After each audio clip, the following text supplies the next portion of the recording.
एक महिला थी जिसकी बेटी की 2 साल पहले मौत हो चुकी थी। अच्छा खासा अमीर परिवार था। बीकानेर में ये महिला रहा करती थी। नाम रेणु चौधरी। 2023 तक 2 साल हो चुके थे। जो इनकी बेटी जिसकी डेथ हुई थी उसे पालतू कुत्तों का बड़ा शौक था, तो अपने पास अलग अलग ब्रीड के वो कुत्ते रखती थी। 4 कुत्ते एक साथ पाला करती थी। उसकी मौत के बाद वो कुत्ते उसके पति अपनी मदर इन लॉ के पास ले आया कि बेटी को बड़ा प्यारा था ये सारा। अब इधर मदर इन लॉ यानी रेणु चौधरी की तबीयत थोड़ी ख़राब होने लगी। अब उन्हें लगा कि बीच बीच में अस्पताल भी जाना था, इधर उधर अब इन 4 कुत्तों का कौन ख्याल रखे। तो उन्होंने कहा कि एक काम करो, तुम ये 4 कुत्ते किसी और को दे दो जब तक। तो जो दामाद था उसने कहा ठीक है। उसने 3 कुत्ते अपने एक दोस्त को दे दिए और चौथा खुद रखने लगा अपने दूसरे घर पर जहाँ वो रहता था। और उसने अपने एक सर्वेंट से कहा कि इसकी देखभाल करना। धीरे धीरे वक्त बीता। अब ये लेडी ठीक हो गई।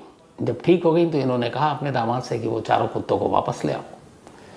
तो वो लेकर आया 3। अब उन्होंने कहा चौथा कहाँ है, और उनकी बेटी का सबसे फेवरेट कुत्ता चौथा था जिसका नाम जिग्गी था। तो उसने कहा कि असल में वो एक आर्मी अफसर थे, उन्हें वो पसंद आया और उस वक्त आपने कहा था किसी को दे दो, तो मैंने उनको दे दिया और उनका ट्रांसफ़र कहीं और हो गया। पता नहीं किस इंडिया के किस हिस्से में वो पोस्टेड है, तो बड़ा मुश्किल है। तो उन्होंने भी कहा चलो ठीक है, किसी ने तो ख्याल रखा। अब वो 3 कुत्तों के साथ खुश। तभी एक रोज़ उनमें से एक कुत्ता बीमार पड़ गया। अब उन्होंने डॉक्टर को बुलाया, उस पेट स्पेशलिस्ट को। अब वो आया घर में। जब वो आया तो उसने उस कुत्ते को देखा। फिर अचानक उस डॉक्टर ने उस लेडी से कहा कि आई एम सो सॉरी, मैं आपके उस फेवरेट और प्यारे कुत्ते जिसका नाम जिकी था उसकी जान नहीं बचा पाया, बड़ा बीमार था और उसकी मौत हो गई। तो लेडी ने कहा क्या बात कर रहे हैं आप, किसकी बात कर रहे हैं? उन्होंने कहा भाई जिसका नाम जिकी था। उन्होंने कहा हाँ। तो उन्होंने कहा पर वो तो किसी आर्मी अफसर के पास है, मेरे दामाद ने बताया। अब डॉक्टर भी घबरा गया। बोले नहीं, वो मेरे पास आया था लेकर और मैंने उसको देखा था, उसका इलाज भी किया लेकिन बचा नहीं पाया, उसकी मौत हो गई। अब इतना कहकर डॉक्टर चला गया। अब उस लेडी के दिमाग में तमाम तरह की बातें घूमने लगी। दामाद वापस लौटा तो उन्होंने पूछा कि उस चौथे कुत्ते का तुमने क्या किया? तो उसने बताया कि एक आर्मी अफसर को दे दिया। तब उन्होंने कहा तुम झूठ बोल रहे हो, उसकी तो मौत हो चुकी है। फिर उन्होंने पूरी कहानी सुनाई कि जिस डॉक्टर से तुमने इलाज करवाया था वो डॉक्टर आज एक दूसरे बीमार कुत्ते को देखने आया था और उसने मुझे सारी सच्चाई बता दी। अब वो झेप गया। फिर उसने कहा, बहाना बनाने लगा। तब लेडी ने कहा नहीं, अब मुझे एक शक हो रहा है, और शक ये कि क्या जिस तरीके से इस कुत्ते की तुमने जान ले ली, कहीं मेरी बेटी का कत्ल भी तो तुमने नहीं किया? कहीं उसकी मौत भी नेचुरल नहीं बल्कि एक कत्ल का मामला है? उसने कहा कैसी बात कर रहे हैं? कह नहीं, अब मुझे तुम्हारी किसी बात पर भरोसा नहीं। अब उन्होंने उन सारी चीज़ों को याद करना और कड़ियों को जोड़ना शुरू किया और फिर कहानी 2 साल पहले फ्लैशबैक में चली गई। बात 2020 की थी। बीकानेर में ये परिवार रहता था जिसमें स्वपन चौधरी, रेणु चौधरी और उनकी एक बिटिया थी। उसका नाम था मोनालिसा चौधरी। तो मोनालिसा अमीर घर से, माँ बाप ने उसकी हर ख्वाहिश पूरी की, तो वो बीकानेर और जयपुर आना जाना रहा करता था। थोड़ी सी आज़ाद ख्याल की थी। 2020 में उसकी मुलाकात एक नौजवान से होती है जिसका नाम भवानी सिंह शेखावत है। भवानी सिंह शेखावत से मुलाकात के बाद अचानक उसे प्यार हो जाता है। घर वाले इस रिश्ते के लिए तैयार नहीं थे, लेकिन मोनालिसा की जिद थी और फिर घर वालों की मर्जी के खिलाफ मोनालिसा भवानी सिंह शेखावत से दिसंबर 2020 में शादी कर लेती है। शादी के बाद घर वालों को बता देती है। अब माँ बाप ने भी कहा कि चलो बेटी की खुशी। इधर जयपुर हाईवे के आसपास इनकी बड़ी ज़मीन थी, मोनालिसा के माँ बाप की। एक ज़मीन का बड़ा टुकड़ा उन्होंने अपनी बेटी को भी दे रखा था। लेकिन मोनालिसा को एक सच्चाई मालूम नहीं थी, और वो ये कि जिस शख्स से उसने प्यार किया और शादी की वो ऑलरेडी पहले ही 2 बार शादी कर चुका है। एक पहली शादी के बाद उसने एक दूसरी शादी अपने ही गांव की एक लड़की से की और उससे उसका बच्चा भी है। और उस दूसरी पत्नी का नाम पूनम। तो ये बात छुपी हुई थी, लेकिन दूसरी बीवी को ये बात पता चल गई। और धीरे धीरे ये बात छुपती कहाँ है, क्योंकि आपके पास जब 3 पत्नियां हों तो कहाँ तक झूठ बोलेंगे।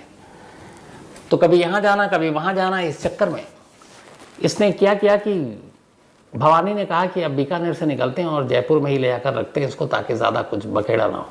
अब वो मोनालिसा को अपने साथ जयपुर ले आया और जयपुर के एक पॉश इलाके में एक अपार्टमेंट किराए पर लिया और दोनों अब मियाँ बीवी वहीं रहने लगे। अब यहाँ रहने के दौरान मोनालिसा को अब सारी चीज़ें पता चल चुकी थी कि इसकी एक और भी पत्नी है। अब उसने भैरव सिंह शेखावत के ऊपर रोक टोक और ये सारी चीज़ें लगानी शुरू कर दी कि तुम यहाँ नहीं जाओगे, तुम वहाँ नहीं जाओगे। तो वो अपनी बीवी की नज़रों के सामने ही हर वक्त रहता, मतलब कब कहाँ जा रहा हो उसे सब उसकी बीवी को पता होना चाहिए।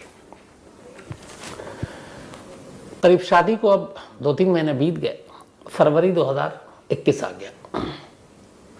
4 फरवरी 2021 को एक रोज़ अचानक रेणु चौधरी जी के पास बीकानेर में फ़ोन आता है। फ़ोन करने वाला था भवानी सिंह शेखावत, यानी मोनालिसा का पति। वो अपनी सास से कहता है कि मोनालिसा को कोरोना हो गया है। और 21 कोरोना का दौर था ही, बल्कि 21 सबसे ख़तरनाक था।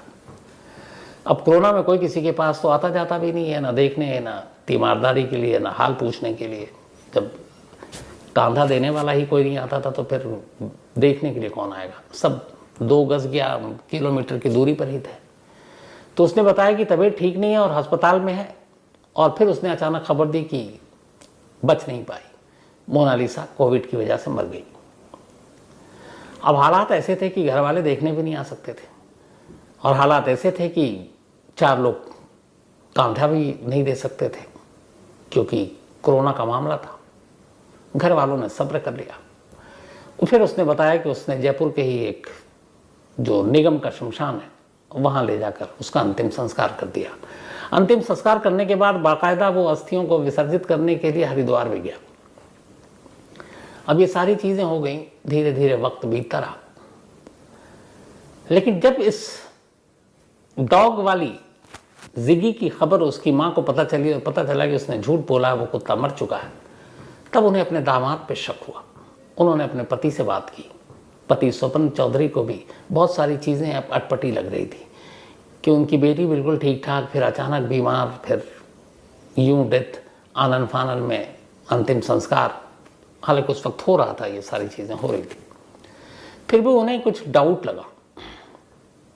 उन्हें ये भी लगा कि जब वो भवानी से बात करते हैं और भवानी की माँ से, तो दोनों की अलग अलग बातचीत होती। वो कहता है कि इस दिन से कोरोना था, वो कहता उस दिन से था, इस दिन हॉस्पिटल ले गया, उस दिन वहाँ ले गया, उस दिन सिलेंडर की कमी थी, उस दिन नहीं थी। तो माँ बेटे की भी बातों में बड़ी सारी विरोधाभास चीज़ें थी। स्वपन चौधरी को लगा कि कुछ गड़बड़ है। अब जब उनकी बीवी ने कहा कि मुझे तो पूरा यकीन है इस शख्स ने मोनालिसा के फेवरेट कुत्ते तक के बारे में झूठ बोला, मुझे लगता है इसने कुछ किया है, उन्होंने पुलिस में कंप्लेंट कर दी। अब 2 साल पुराना मामला, पुलिस भी ढीली ढाली अपना कुछ करे नहीं। लेकिन स्वपन चौधरी के ठीक ठाक रसूख थे। उन्होंने राजस्थान के डीजीपी से मुलाकात की और डीजीपी को पूरी कहानी सुनाई। और उन्होंने कहा कि मैं चाहता हूं कि इस मामले की इन्वेस्टिगेट की जाए। डीजीपी का हुक्म आया। कहा गया बीकानेर और जयपुर पुलिस, भैया मामले की जांच करो। अब साहब का हुक्म है, किसकी हिम्मत। अब पुलिस ने जांच करनी शुरू की। अब 2 साल बीत चुके थे, क्या करें। तो सबसे पहले तो पुलिस ने बयान लेना शुरू किया। तो जब बयान लिया तो भवानी सिंह शेखावत ने पूरा स्टेटमेंट दिया कि कैसे 4 फरवरी को बीमार पड़ी, फिर ये सारी चीज़ें। इसके बाद माँ का बयान लिया गया। अब माँ और बेटे के बयान में वाकई अलग अलग बातें थी। फिर पुलिस की टीम हॉस्पिटल पहुंची। उस वक्त कोरोना में कब कैसे लिस्ट, तो उसमें कहीं मोनालिसा का नाम ही नहीं। फिर उससे पूछा गया भैया किस शमशान में, तो वो शमशान पहुंचे। पता चला कि शमशान में भी कोई ऐसी आईडी प्रूफ या ऐसा कोई नाम वाम दिया गया नहीं। अब बड़ी परेशानी, को पुख्ता सबूत मिल नहीं रहा है और सिर्फ हवा में किसी को अरेस्ट नहीं कर सकते। पुलिस की तफ्तीश चलती रही। अब पुलिस ने उस वक्त के CDR निकाले, कॉल डिटेल निकाले, तो फिर उसमें कई चीज़ें मिली कि उन तारीख को ये लोग कहाँ थे। तो जो बयान था उसके उलट CDR रिपोर्ट कुछ और कह रही थी। और तफ्तीश की तो पता चला कि दिसंबर से पहले 2020 में जब इसने शादी की उससे 2-3 महीने पहले मोनालिसा ने एक ज़मीन का टुकड़ा बेचा था और उसकी कीमत थी करीब 1 करोड़ रुपया। वो 1 करोड़ रुपये मोनालिसा को मिल गए। उसने उसमें से 30 लाख रुपए अपनी माँ रेनू चौधरी को दिए, 70 लाख खुद रखे, उसमें से कुछ EMI और बाकी चीज़ें थी उसने खर्च किए। बाकी वो खर्चीली थी, शौक बड़े थे, तो उसने अपने पैसे खर्च करने शुरू किए। इधर जो शेखावत था, भवानी सिंह, उसे इस सारी डील और इन पैसों के बारे में जानकारी थी। उसे ये भी पता था कि मोनालिसा के अभी और भी ज़मीन है। तो जब ये पता चला तब उसने उसको अपने प्यार के जाल में फांसना शुरू किया। फिर उससे प्यार का नाटक किया। मोनालिसा को भी लगा वो उससे सच्चा प्यार करता है। फिर दोनों करीब आए, दोस्ती हुई और दिसंबर में एक मंदिर में दोनों ने शादी कर ली। लेकिन असली नीयत और नज़र जो है उसकी पैसे पर थी, मोनालिसा के। अब मोनालिसा का डील हो चुका, 30 लाख माँ को दे दिए, बाकी कुछ खर्च कर दिया। उसके पास गाड़ियाँ भी अच्छी थीं। अब फरवरी आते आते मोनालिसा को जब सच्चाई पता चली कि उसकी और भी शादियाँ हो चुकी हैं तो फिर वो सख्त हो गई। उसने कहा अब तुम कहीं नहीं जाओगे, यहीं रहोगे। पैसे वैसे ठीक ठाक थे। अब उसका घर से बाहर निकलना भी बंद, बाकी चीज़ें भी, फिर वो उधर पैसे भी खर्च हो रहे हैं। उसे लग रहा है कि जिसके लिए शादी की मालूम हो तो सारे पैसे ख़त्म कर डालेगी, हाथ भी कुछ नहीं आएगा।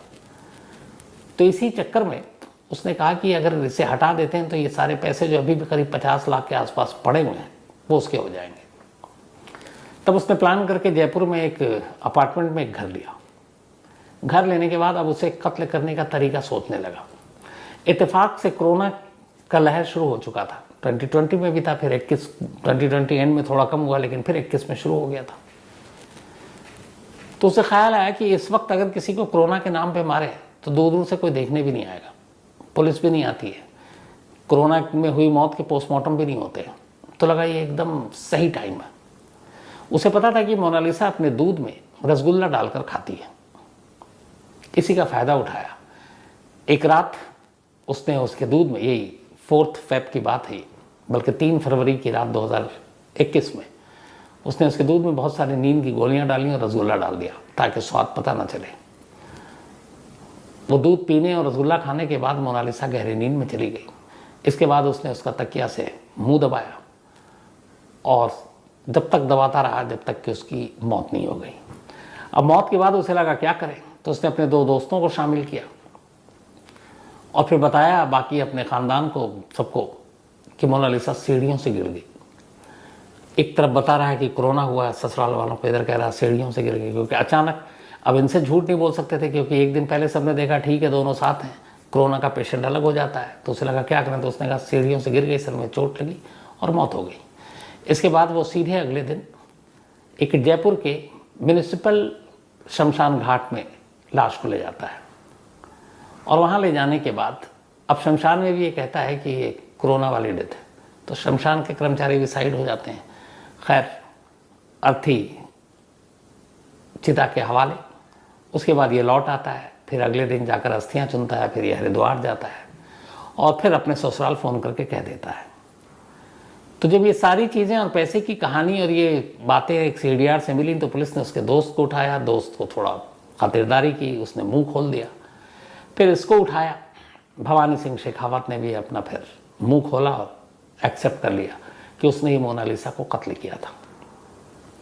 इकरार जुर्म के बाद सभी को गिरफ्तार कर लिया गया, जेल भेज दिया गया।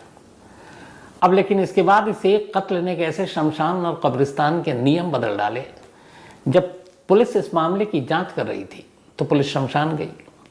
शमशान में उसने पूछा इन तारीखों को कितनी अर्थियाँ आई, क्या आया, तो पता चला वहाँ कोई डेटा ही नहीं है।